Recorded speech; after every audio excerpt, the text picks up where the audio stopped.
Hi friends, ఈరోజు మనం చేసే వీడియో ఏంటంటే బాలింతలకు సంబంధించిన మందు. దాని పేరే పాలకుర్చగాయి అంటారు. ఈ బాలింతలకు సంబంధించిన మందు రెండు రకాలుగా ఉంటుంది. ఒకటి ఎచ్చల మందు, ఒకటి పాలకుర్చగాయి. ఇప్పుడు నేను చెప్పేది ఏంటంటే పాలకుర్చగాయి మందుకు మనకు ముందుగా కావాల్సిన పదార్థాలు ఏంటంటే పాలకుర్చ చెట్టు యొక్క చెక్క మరియు బాలింతలకు సంబంధించిన ఎచ్చాలు. మన చుట్టుపక్కల ఏదో ఒక షాప్కి వెళ్ళి బాలింతలకు సంబంధించిన ఎచ్చాలంటే వాళ్ళే ఇస్తారు. మొదటిగా ఇందులో సొంటి, బిర్యానీ ఆకు, కరక్కాయ, వాము, మిరియాలు, మరెన్నో ఆయుర్వేదిక్ దినుసులు ఇందులో ఉన్నాయి. ఇదిగో ఈ వీడియోలో చూస్తున్నారు కదా ఫ్రెండ్స్, ఇదే పాలకుర్చ చెట్టు అంటారు. దీనికి మరెన్నో ఔషధ గుణాలు కలిగి ఉన్నటువంటి చెట్టు.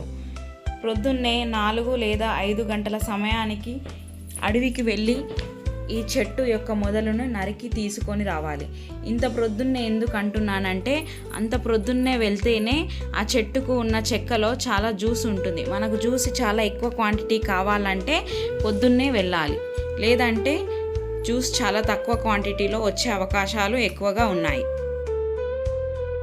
చెట్టు నుంచి నరికాక చెక్క ఇలా ఉంటుంది. ఆ చెక్కకు ఎన్నో పాలు ఉంటాయి. ఆ పాలని నీటితో చాలా శుభ్రంగా కడగాలి. కడిగి తూడ్చి దానికి ఉన్న తెల్ల చెక్కని మాత్రం మనం స్వీకరించాలి. తర్వాత మనం షాప్లో నుంచి తెచ్చిన ఈ ఎచ్చాలు చాలా దూరగా వేయించాలి. వాటిని మనం మాడనివ్వకూడదు. ఇలా దూరగా వేయించాక బాగా చల్లార్చి మిక్సీలో వేసి చాలా మెత్తగా పౌడర్ చేయాలి. ఇలా మెత్తగా పౌడర్ చేసిన తర్వాత దాన్ని జల్లెడ పట్టి ఉంచాలి. ఇందాక మనం తీసుకువచ్చిన పాలకుర్చ చెక్కని చాలా చిన్న చిన్న ముక్కలుగా కట్ చేసి మిక్సీలో వేసి చాలా మెత్తగా గ్రైండ్ చేయాలి. నీళ్లు పోసిపోయేనట్టుగా పోసి చాలా మెత్తగా మిక్సీ పట్టాలి. మిక్సీ పట్టిన తర్వాత ఇదిగో ఈ వీడియోలో కనిపిస్తున్నట్టుగా ఒక కాటన్ క్లాత్ తీసుకొని అందులో నుంచి జ్యూస్ని ఎక్స్ట్రాక్ట్ చేసి పక్కకు పెట్టుకోవాలి.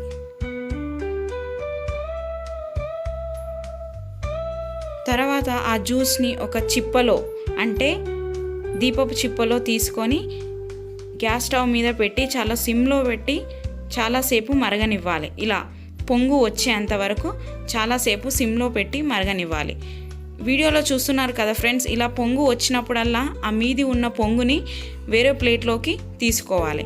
ఇలా మనం 7 సార్లు చేయాలి. దీనినే 7 పొంగులు అంటారు.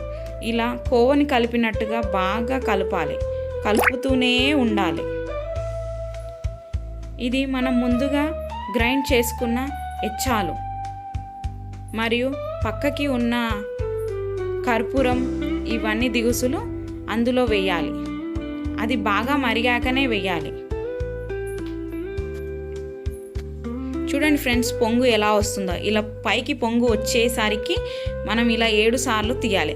7 సార్లు ఎందుకు అంటున్నానంటే, అది 7 సార్లు వచ్చిన తర్వాతనే బాగా మరిగింది అని అర్థం. ఒకవేళ బాగా మరగకపోతే లూజ్ మోషన్స్ అయ్యే అవకాశం చాలా ఎక్కువగా ఉంటుంది. అందుకోసం 7 సార్లు మరగనివ్వాలి. చాలా బాగా సిమ్లో పెట్టి మరగనివ్వాలి. తర్వాత మనం ముందుగా పౌడర్ చేసుకున్న ఈ ఎచ్చాలని అందులో వేయాలి. కర్పూరం, ఈ ఎచ్చాల పౌడరు అందులో బాగా వేసి పాలను కలిపినట్టుగా బాగా కలిపి మరగనివ్వాలి. చాలా మెల్లగా కలుపుతూ చేయాలన్నమాట. చూసారు కదా, ఇలా కలుపుతూ చేస్తే ఒక థిక్ లిక్విడ్ కన్సిస్టెన్సీగా వచ్చింది. అది లిక్విడ్ నుంచి సెమీ లిక్విడ్గా కన్వర్ట్ అయింది.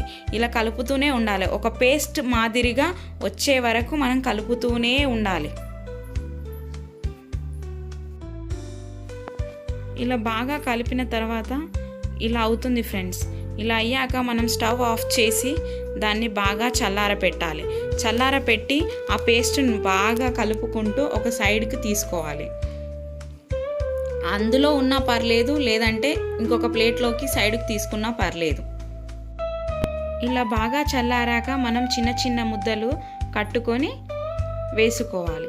ఇది బాలింతలు పొద్దున్నే వేడి అన్నం మరియు మిరపపొడితో కలుపుకొని అన్నం తిన్న తర్వాత 5 నిమిషాలకు ఈ మందు వేసుకోవాలి. మందు వేసుకున్నాక వెంటనే నీళ్లు త్రాగకూడదు.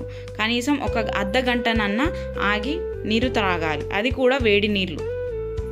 ఈ మందు రోజుకు 2 పూటలు మాత్రమే వేసుకోవాలి. ఉదయం మరియు నైటు లేదా సాయంత్రం అన్నం తిన్న తర్వాత వేసుకోవాలి. ఈ మందు 5 లేదా 9 లేదా 11 పూటలు బాలింతలు వేసుకోవాలి. ఈ మందు వేసుకున్నాక పథ్యం మాత్రం చాలా గట్టిగా పాటించాలి. అన్నం, మిరపపొడి, నీళ్లు తప్ప మిగతావి ఏవి 1 నెల పాటు తినకూడదు. మందు వేసుకుంటే బాలింతలకు ఎలాంటి నడుము నొప్పి లేకుండా చాలా బలంగా, దృఢంగా అవుతారని పెద్దల యొక్క నమ్మకం.